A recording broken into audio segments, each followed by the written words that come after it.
5 weeks ago I made this paludarium. Here's how it's looking today. If you haven't seen that video yet, I'll leave a link at the top of the screen so you can go and check it out. As you can see, the plants and moss are starting to fill in really nicely. And some Hydrocotyle has even started growing out the top. We'll take care of that later. As you can see, there's some calcium stains on the glass. I'm just going to give it a quick clean to get rid of these.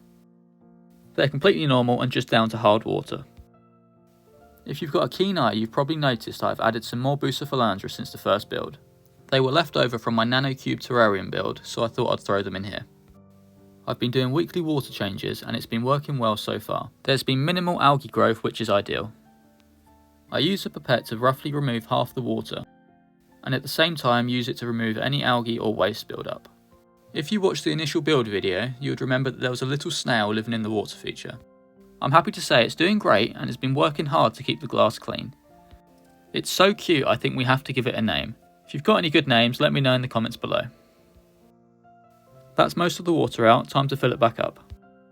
To do this, I just take the lid off this small spray bottle and gently pour it in.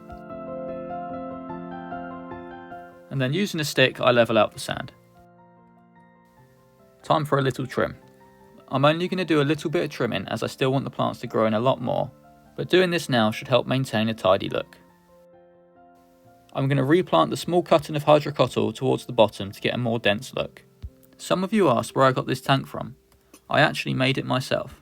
Here's a sneak peek to a Nano Paludarium video that's dropping next week. In that video I'll show you how to build a tank from scratch.